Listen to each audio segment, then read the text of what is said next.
Joins us now live from Mykolaiv. Nick, tell us what you've been observing on the ground there. Yeah, Jake, it is, I have to say, quite troubling how dark this city that's normally bustling has fallen in the last hours. A couple of hours ago, we were seeing what seemed to be outgoing shelling on its outskirts. That lit the sky up briefly, and at dusk we saw what you referred to earlier on, which is the piling up of tyres just down here below.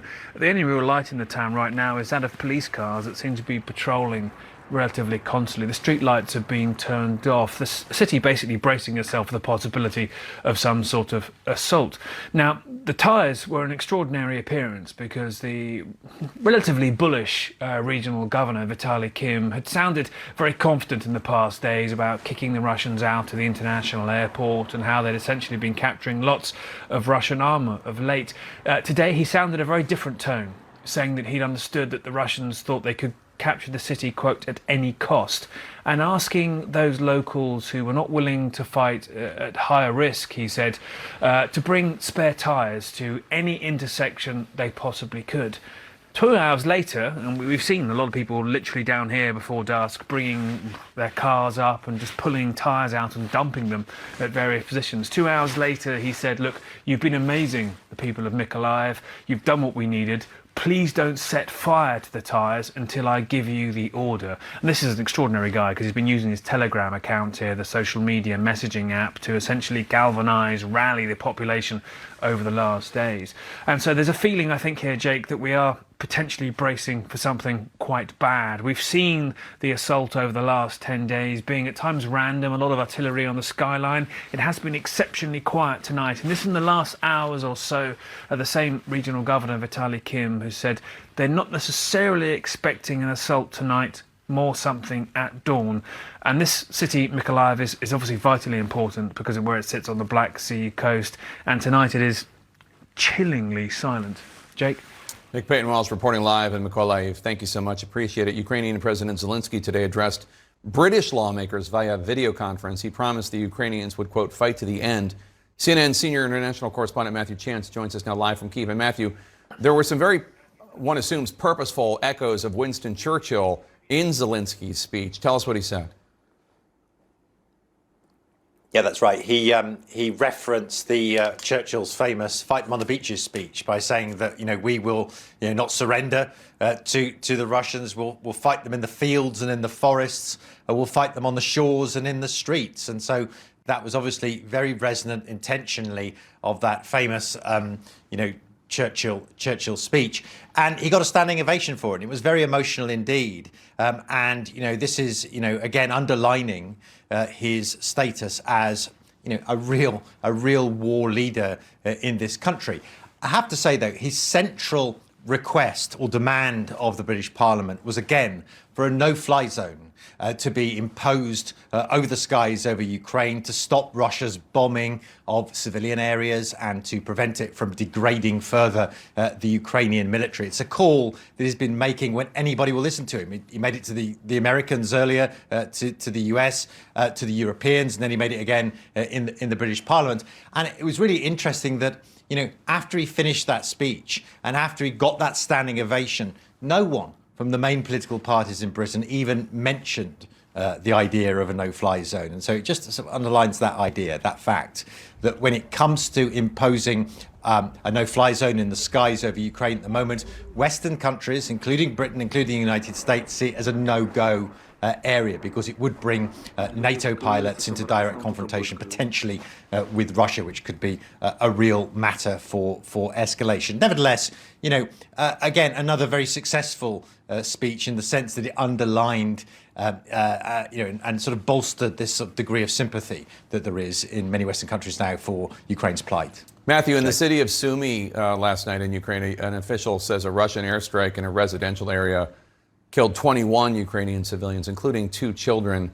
Russia, I guess, agreed to a single humanitarian corridor out of the city for anyone who wanted to flee Sumy.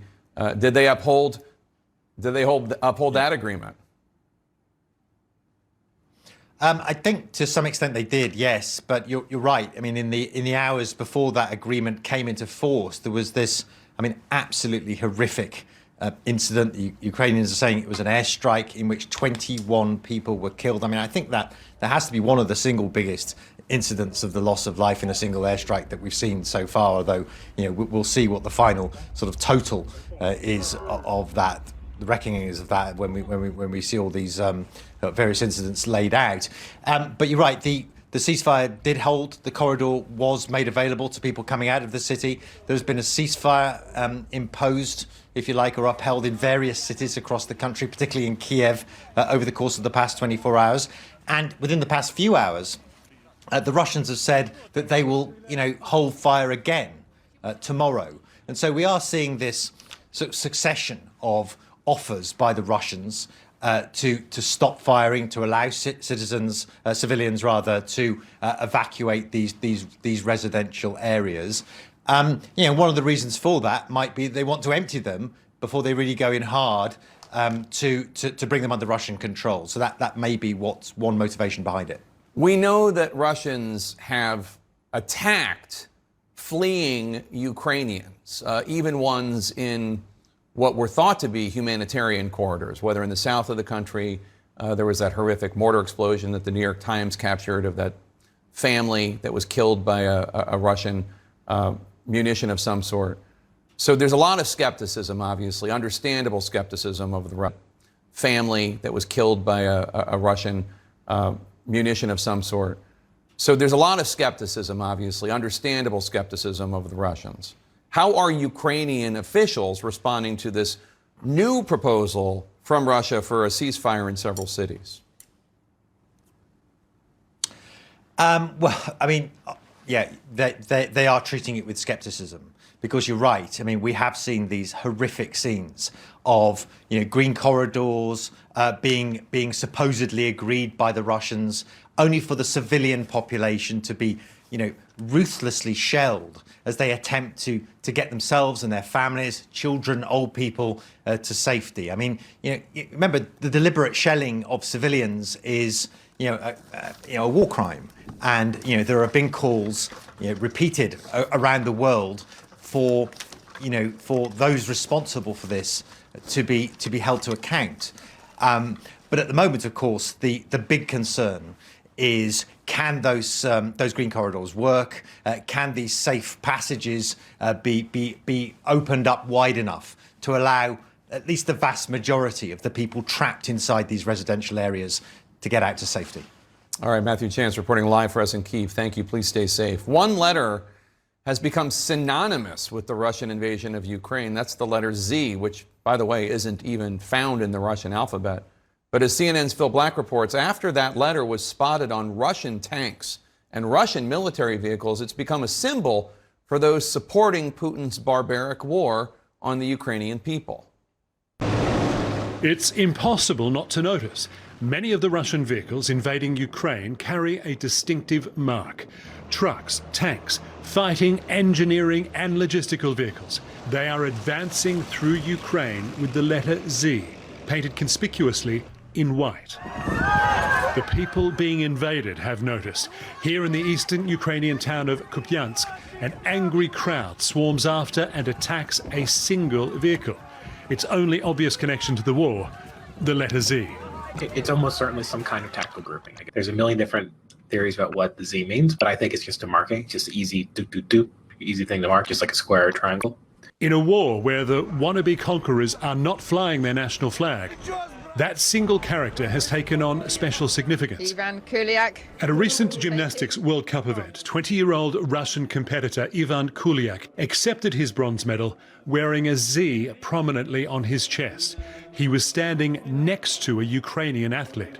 The sport's governing body described it as shocking behaviour. But how do you describe this?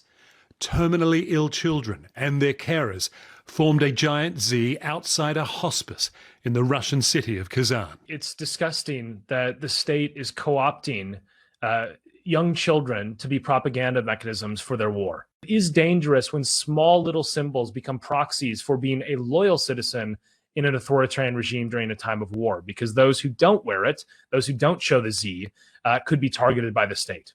Это город-герой Ленинград. And in this highly produced propaganda video, Russian men wearing that letter declare their support for the invasion, chanting, "For Russia, for the president, for Russia, for Putin." An aerial shot shows a giant Z made from the orange and black of the St. George's ribbon, a traditional symbol of Russian military glory, usually associated with victory over Nazi Germany. By accident or design, a character that doesn't feature in Russia's alphabet has become an iconic symbol of Putin's invasion and the propaganda campaign to win support among his people. Phil Black, CNN, London. Our thanks to Phil Black for that report. Ukraine's president suggests the U.S. and its allies may be complicit in a genocide of the Ukrainian people. Up next, a senator who recently met with President Zelensky joins us to talk about that accusation. Welcome back with our world lead. President Biden today announced a full ban on Russian oil, natural gas, and coal imports to the United States. President Biden saying he hopes this will, quote, deal another powerful blow to Putin's war machine. Joining us live to discuss, Democratic Senator Chris Murphy of Connecticut, who serves on the Senate Foreign Relations Committee and met with President Zelensky in Ukraine before the invasion. Senator, how big of an impact will this make in deterring Vladimir Putin's bloodshed in Ukraine, especially given the fact that this is a unilateral move made independently of European allies, though I'm sure Biden tried to get them on board? Listen, this is not a symbolic move, but without Russia, without Europe, the impact on Russia's economy of just removing their oil from import to the United States is probably limited. I think there's a moral imperative for the United States to not send money to fund Putin's war, but we are a very small share of Russia's exports. And so doing this without Europe, I don't think is necessarily going to fundamentally change Putin's calculus. It's ultimately going to be the accumulation of the impact of all of these economic sanctions that may eventually cause Putin to realize he may have a choice to be made between perpetuating this war in Ukraine and keeping a hold on power. So I'm glad the president went ahead with it. I think we got to be careful to make sure that there's not too big an impact on American consumers. But without Europe, the impact on Putin remains to be seen. Russian oil supplies, as you note, it's only a small slice of U.S. energy needs, just 8% in 2021. In the second half of February, the Department of Energy reported that imports dropped to zero as U.S. companies cut ties with Russia. So I guess I wonder, given the fact that American companies were already doing this, what do you say about this ban? Was it necessary even? Was the free market already doing that? Well, as the United States economy continues to rev up, there was certainly going to be an increased demand on energy consumption, and thus you always have the possibility of private companies bringing in Russian energy. I think it makes sense to have this policy on the books. I just don't know that we should overhype its impact. Ultimately, the broader sanctions that we have levied on Russian banks and news of all of these private companies, from Starbucks to Coca-Cola to MasterCard, pulling out of Russia, that's really where the primary impact is going to be. But let's just admit the insanity of a U.S. economy that continues to run on oil that is provided to us by dictators. The reality is, if we're not getting this oil from Russia, we're likely going to be importing more from another brutal dictator in Saudi Arabia, for instance, or we may have to go to Venezuela for oil. We should ultimately learn our lesson here and become energy independent and choose to invest in clean domestic energy, so we never have to choose between one dictator versus another. Yeah, I mean, Republicans say the same thing, except they're not talking about clean energy. They're just talking about American fossil fuels from Louisiana or ANWR or Keystone. But on that subject, though, you raise an important point.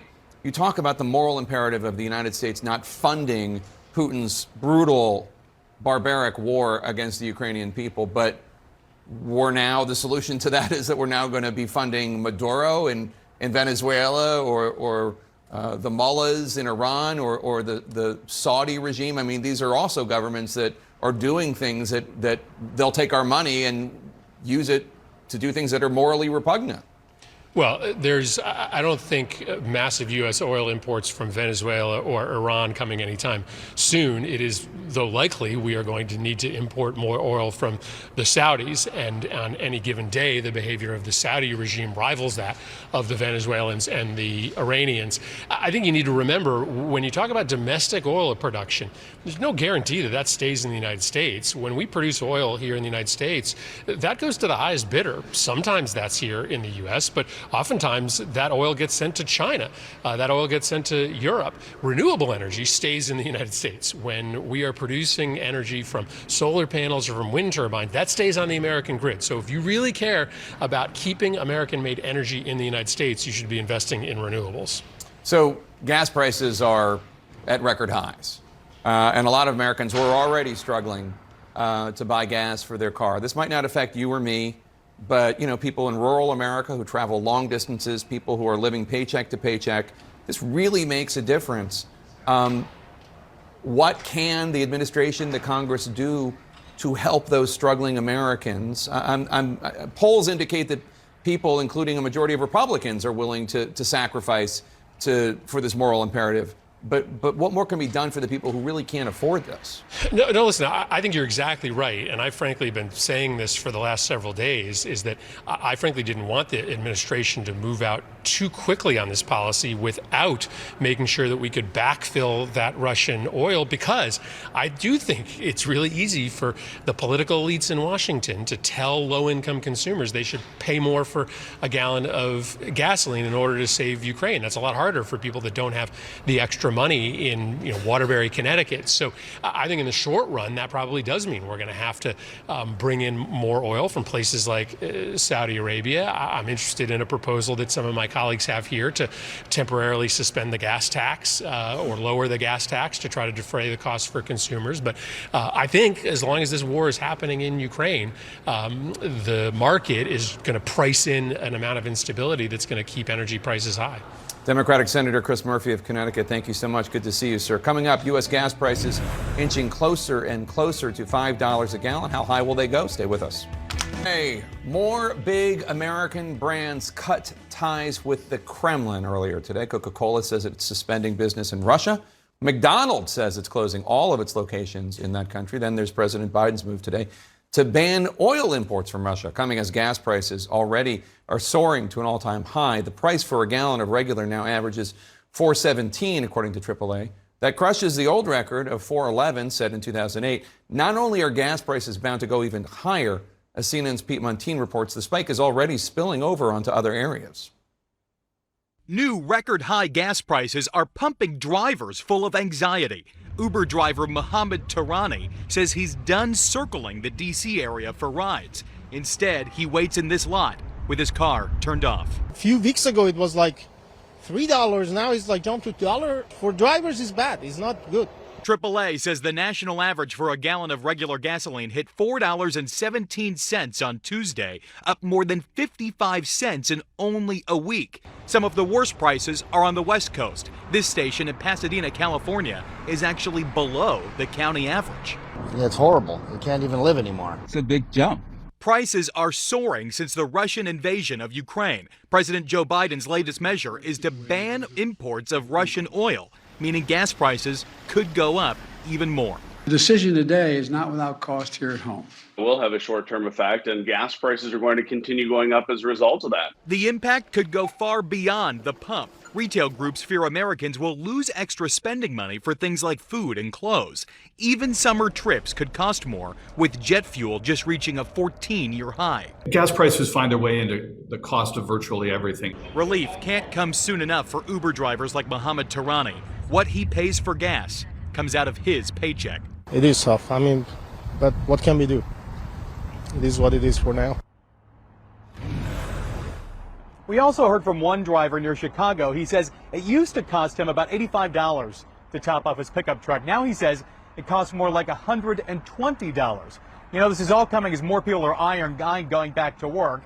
Many return to work dates are set for the next few weeks. And Jake, it's commuters who are in for really big sticker shock here. Yeah, Pete Montine, thanks so much. Let's jump into this. And Alyssa, I have to say, it's hard to imagine a lot of the same Republicans who pushed for this ban on Russian oil and gas, not ultimately blaming Biden for gas prices, even though I realize they were high before this, down the road. There's not going to be a lot of nuanced conversation about this in October, is what I'm saying. Well, let me start by saying this. I give the Biden administration tremendous credit for the last couple of weeks of how they've handled the Ukraine situation. I think they've managed to unite the Europeans, which is no small task. But I will say this, gas prices were rising before the conflict started. And the problem is, as Republicans are going to say, we're not doing domestic production. We could be producing as many as 200,000 barrels of oil here in the U.S. as opposed to exporting it from Russia or even from Venezuela or Iran. So I think the argument you're going to see heading into the midterms is, A, don't import it from tyrants anywhere, whether it's in South America or in Russia, but also what are we doing to address this issue? Well, what we're doing is drilling. The rig count, Baker Hughes is a drilling company. The rig count a year ago was 403 domestic, 650 today. Okay, now Joe Biden doesn't drill. ExxonMobil does. And they have the oil industry in America, 9,000 leases that they're not using. Why? Did they all of a sudden, did Exxon join the Sierra Club? Are they worried about the environmental impact of their drilling? No. They want high prices. They want this spike. They're popping champagne corks in the Exxon boardroom now. And I do think the White House ought to be more candid. Yes, this is Putin causing it, but I know who's profiting from it. It ain't the American people.